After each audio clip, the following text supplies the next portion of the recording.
Welcome to the complete collection of Larry Bird's greatest stories. The first episode of this series was an episode on Kobe Bryant, the complete collection of Kobe Bryant's greatest stories. If you haven't seen it or you did miss the upload, feel free to watch it on the channel. But the amount of support on that video was incredible, and I really just want to thank all of you guys for that support. Kobe was someone who meant a lot to me, as he did for I'm sure all of you guys too, and hopefully that video did him justice. Today we're looking at Larry Bird's greatest stories, and because these videos take such a long time to make, the only thing that I ask is that if you enjoy this video, you can please hit that like button, subscribe if you do enjoy the videos because it does help my channel out, and also comment down below who would you like to see for episode 3. We've done Kobe, this is Larry Bird, which player should I do next? Without further ado, welcome to the complete collection of Larry Bird's greatest stories. Well, you had the Bird night. I had the Bird night. That was a tough night, man. And he would tell you to play and catch it over there and shoot it. Larry Bird, he was not a nice guy. He talked to everybody. He was talking trash all the time, man, but fun. And they called a timeout, and he turned around and looked at me and said, I'm going to score right here on you. And he came back out and hit about 10 in a row on me, and the last one was left-handed, and he asked me if my mother was watching. It just came out. And we never shook hands for 13 years.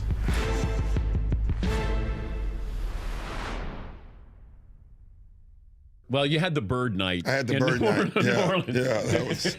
That was a tough night, man. The biggest argument that night is, well, you only scored 6 on me. But nobody was guarding Bird, were they? Well, we were trying. You were trying to. No, but when a guy is literally coming up the court, calling his shots, and Bird talked a lot of trash. And that's in New Orleans. That's in New Orleans. You were playing the Hawks, and it was one of those times they were playing some home games down in New Orleans. In New Orleans, I'll never forget that game. He was so hot, he started shooting threes with his left hand. And it was in a neutral site, and I know that Larry was always telling the ball boys, hey, go find out the scoring record. As he was getting taped on the tape table, he would always say, hey, go find out the scoring record in this gym. Going into that game, I thought there might be a ray of sunshine because one of the bellmen told me that he had heard that Larry and a couple of his teammates may have gotten in a little bit late the night before. So I was saying, hey, maybe Larry won't have a real good night. Bird, the bomb. Bird, the fall away. Bird out of the left corner. The bomb is good. To say that Larry had a hot hand is an understatement without question. He was calling shots off the glass. Who's next? Where you want this one from? And he just made one after another. When he got to about the 55th point, you knew it was something special. Even as a player, and that usually doesn't happen, but we were down so much at the time, you had time to realize the game. And we're on the free throw line, and he literally says, left side, across the 3, and you're listening to him. That's a tough feeling. That was the one game that I think he tortured Dominique. He saw Dominique, this up-and-coming player, and he just tortured him mentally that game. He tortured all of them. I mean, it was mind-blowing. I think Bird went by the bench one time, too. He fell in the bench. Oh, he did. Yeah, and he called that one. That was the one where he fell in it. He literally said, off the glass into the trainer. And, and so it was a bad night. It's going to be a 3, and it's going to be awful beats. And then he said, who wants it? And I think Ricky Brown, I'm not for sure who it was, ran out after him. And he shot this high rainbow. It goes in. Ricky bumps into him and accidentally knocks him on our trainer's lap. So it was exactly what he said. Antoine Carr and Cliff Levingston got fined by Fratello, I think. And Eddie Johnson for celebrating. Celebrating Bird. Yeah, it was the best film session. Every time when I see Mike, we still laugh. God, it was so it was the greatest film session ever because back then you didn't have you watched the real game and just went with a video, and Mike rewound the celebration 20 times. He just kept not the shot, he just kept rewinding it, showing the guys. You remember they're giving each other high five. And then somebody falls off the bench. Yeah, too. that was Eddie Johnson. Yeah. Eddie Johnson falls off the bench in laughter. I mean, everybody was entertained by this. Even That's one the guys on on five. the guys on the Atlanta They bench. got fined for that, I heard. Yeah, watch the reactions on the Atlanta bench. You see Scotty Hastings up there laughing. Yeah, when you get now watch Cliff Livingston over here. I think this is Cliff. And our film session was 20 minutes of that. Larry, put on a show that night, and I mean, just to get the whole Atlanta bench going crazy on some of the shots that he was making down the stretch is a pretty good indication. I'm not sure I've ever seen that before. And we never shook hands for 13 years. You at the three-point competition, walking in the locker room, who's playing? Did you really say that? Who's playing for second? Yeah, I did. I sort of felt bad. Yeah, when you walked in and asked who was going to get second place in the three-point contest, when you walked in there, what were you thinking when you made that announcement to the room? Just messing with all those guys like you always did. Yeah, with everybody? I didn't. I had no clue. I never really practiced. Me and Danny used to shoot some before we went out there. Everybody's sitting there. Everybody's real quiet. You really didn't. You knew the guys, but you never were around them. Three-point contest at the All-Star break, and Larry walks in and says, "I hope all you guys in here are thinking about second place because I'm winning this." Excuse me? Who were some of the guys? Who were some of the guys in the competition at that time when you walked in? Who was in that field? Come on, Coach. No, I don't really remember. Dell Ellis. Yeah, Dell. What's Hodges? the kid that's Hodges. Leon Wood. And I'm sitting there with one of my teammates, Leon Wood. It was a great three-point shooter. Larry Bird comes in last. And nobody's really saying anything, so I walk in and look around, and it just came out. He says, "Who's coming in second?" You already know who's going to win this. It was so quiet. And after that, I said, oh, man, these guys ain't got no chance. And I got lucky because I almost got beat in the first round. But what was the reaction after you said that? Like, oh, that's just Larry Legend, or did it get dead silence in there? It was silence. I think they were a little nervous. I like it. I think they were nervous. I had no clue I was going to win it. But that's just part of the competition. There you see Larry finishing off. Look at that smooth rhythm. The shot, one step back, pick it up, the shot. Back and forth. He is like a machine, and the results are almost like a machine. He ain't took off his top yet. I didn't see when he took off his top. It's hard to shoot out the Bird just made 23. And then the walk off with your hand up. I mean, come on, Coach. Come on. Well, I was struggling in that final round in Chicago. I know that. And I just got hot there the last 2.5 racks. When you're shooting them, you don't know what the score is. Right. But I had a feeling by the way the crowd was going, I had to make the last one. And when I let it go, I felt it. Sometimes you shoot them, you think they're going in, they don't. But that one there looked perfect all the way. So if it would have bounced out, I would have felt like an idiot. Well, but it went in. I got lucky and got the check and went home. Larry Bird at the buzzer with the two-point ball. 17-15 defends the long-distance shootout crowd at Chicago Stadium. He and Ainge, I think, were both in the three-point contest together, and Larry won the contest. And then one day we got on the bus, and we were on the bus for a few minutes, and Larry said to Ainge, he goes, "Hey, Danny," and Danny goes, "Yeah, Larry." He goes, "Who's the three-point king?"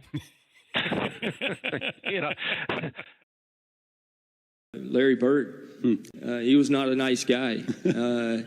Back then when we flew commercial, we didn't fly private. We played in a Tuesday night game in Cleveland. Matter of fact, there was one game in Cleveland. In Cleveland, and he told me where he was going and where he was going to shoot. Nah, I won't hear about it. Okay. I won't hear about it. It was 91-92 season, and we was playing the Boston Celtics. It was Bird, McHale, Parrish, the great three, Ainge, and we was up 1. Okay. Where he was having a pretty rough first half, and in the old days in Cleveland, you walked off the court the same way at halftime, and I kind of puffed up on him and walked beside him and was like, "Yeah, you're 1 for 10." I was like, "That's defense, and he just kind of looked at me and said, "There's 2 halves." And he came back out and hit about 10 in a row on me. And we was up 1, okay? He said, who's guarding me as we come out of timeout? Now, remember, I'm a rookie because Price is out because he hurt. Right. He says, who's guarding me? I says, Craig Elo. He says, why you got that white boy on me?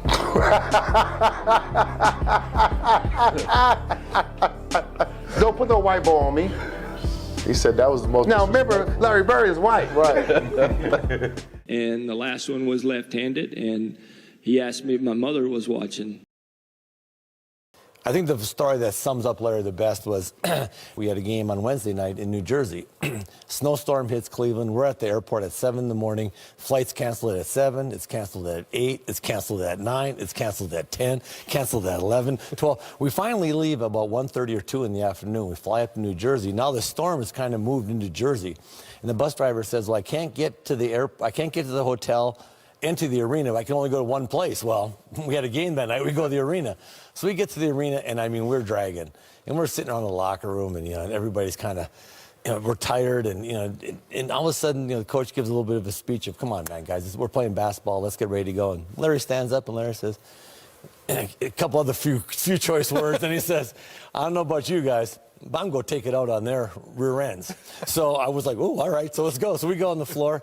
Elbert King sitting there. Larry walks up to Elbert King and goes, don't take this butt whooping personally. I've been eating hot dogs all day. And then Elbert King looks at him like, you've been eating hot dogs all day? What's that got to do with me?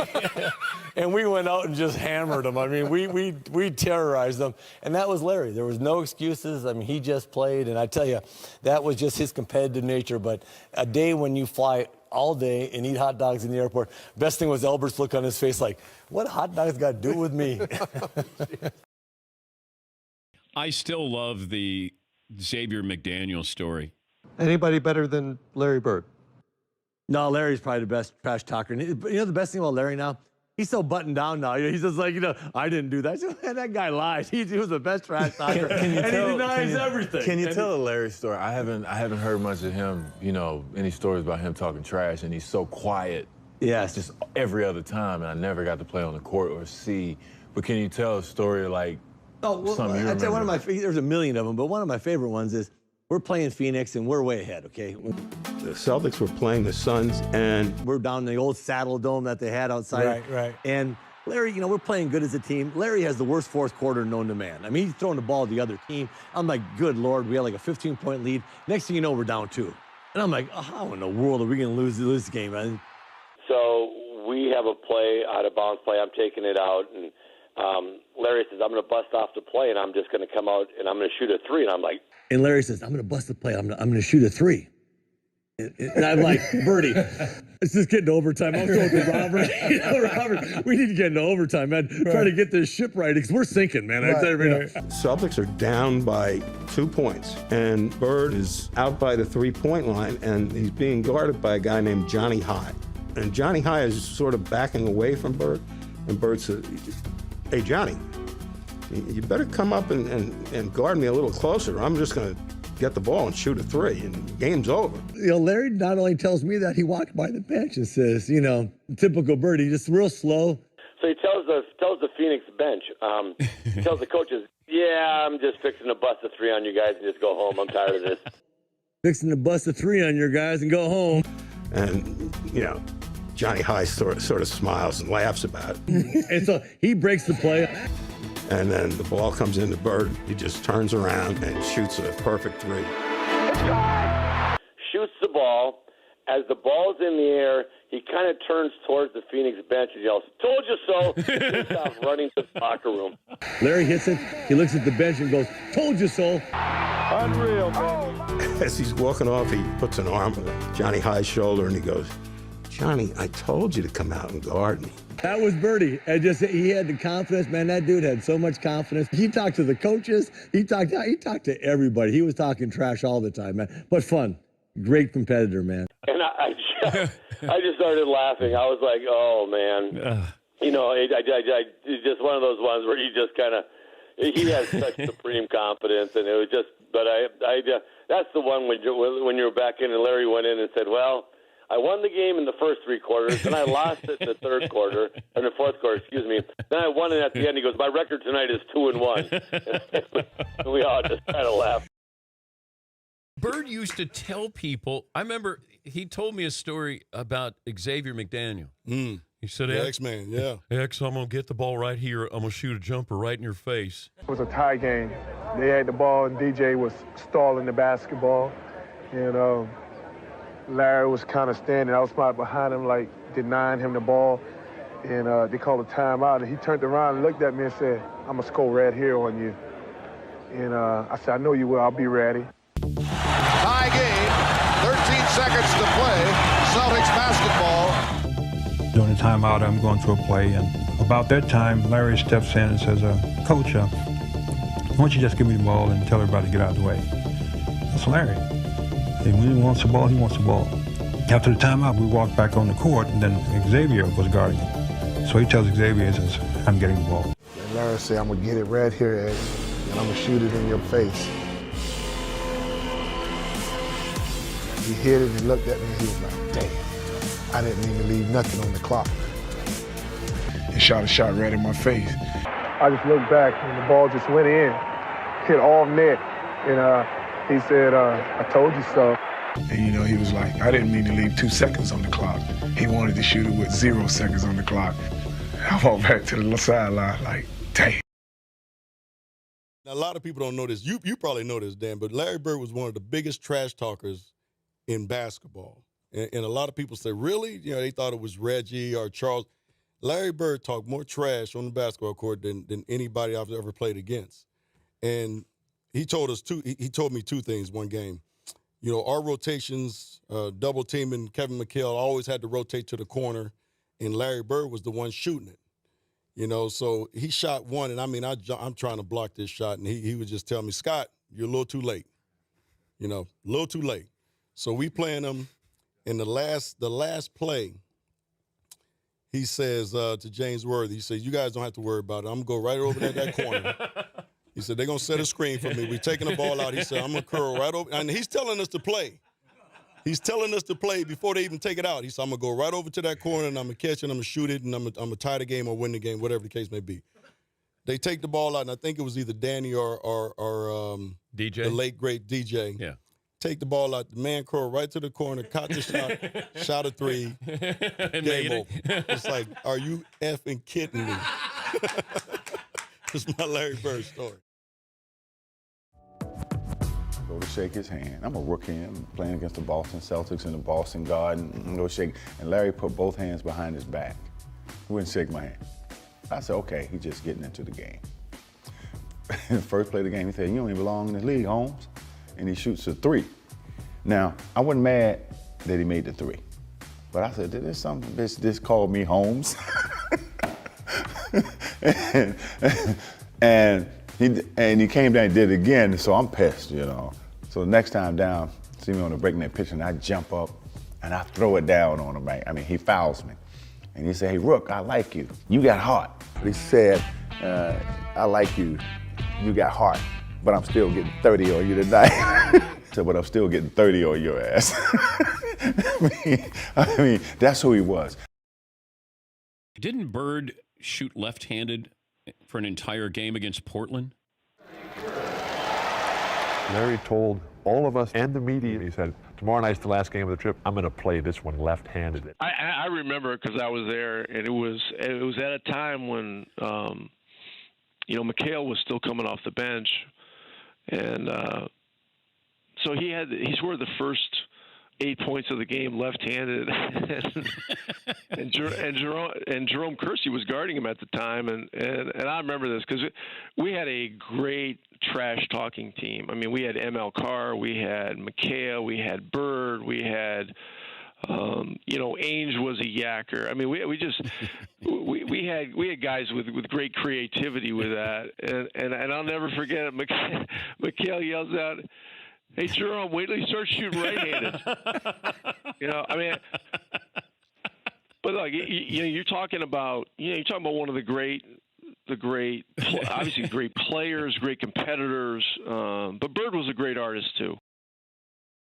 Who's got Larry Bird stories? Brad Daugherty told me this story when he was like second year in the league and they were in the playoffs against the Celtics. Down 1, Larry Bird catches the ball in the deep corner and he steps back for a 3. And before he takes the 3, he's like, oh wow, he's going for the win. He's not going for the tie. Larry Bird catches the ball in the corner. I take off running out at Larry Bird. And right when he's getting ready to shoot, I jump. And he head fakes him.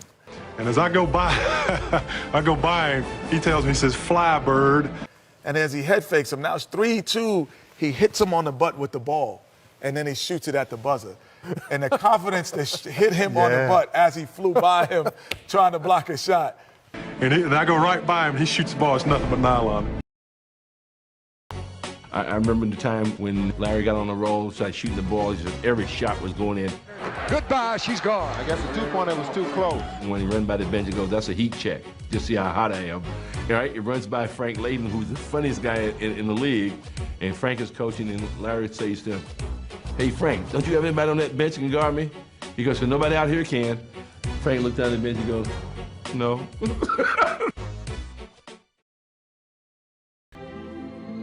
Beyond an acute awareness of his own commercial potential, Bird waged psychological warfare at the drop of a ball. The '84 Olympic team was playing an exhibition game against a bunch of pros, including Larry Bird, and they were in the warm-ups. And a ball bounced down from the college end of the court to the pro end.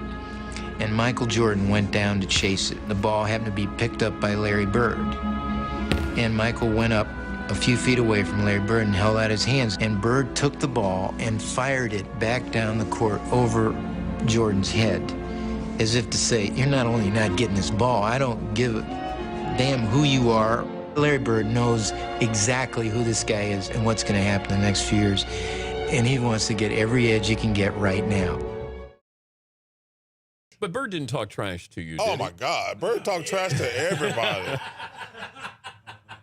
But didn't he? Did he get to a point where he had respect for you? I always tell this story about Larry Bird. I remember him, he was cursing under his breath. And I asked him, I said, Larry, what's going on with you? He says, you guys are being disrespectful to me. And I says, what are you talking about? He says, you guys are putting a white guy on me. That's disrespectful. Wait, who's the white guy you put on him? I can't remember who it was. I just started laughing. I had no comeback when he says, it's disrespectful when y'all put a white guy on me. Here he was out there with a quarter of black guys out there talking trash with him, and the rest of the fellas are sitting there going, hey, the boy bad, what can you say? I remember we were playing Washington in Washington one night, and Larry just hit what would have been the game-winning shot, but KC called timeout. It won't count. It does not count. Boston had called a timeout. Larry came back to the bench, and he was a little upset. He looks at the bench and says, hey guys, when I come back after timeout, I'm going to go right to the same spot, and I'm going to kick it in. He told Washington, I'm going to get the ball. 2 seconds left. The Bullets by 1. Aims to Bird. He gets a good shot in the Celtics winner. Boy, this is something else. Incredible. And Bird wins it at the buzzer. How many people you know would talk to the other team like this and say, I'm going to stick it in your face?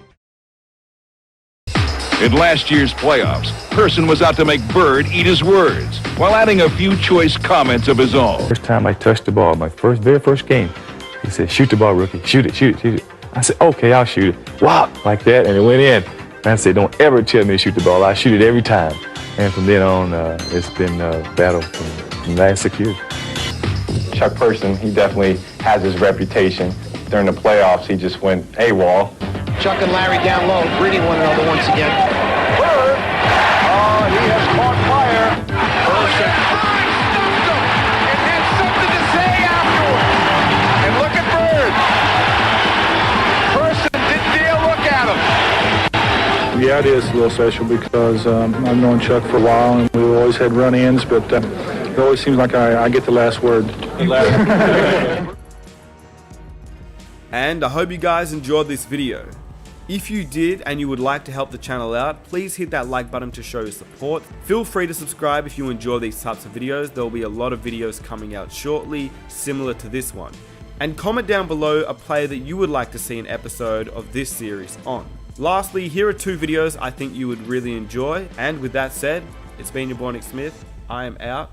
Peace.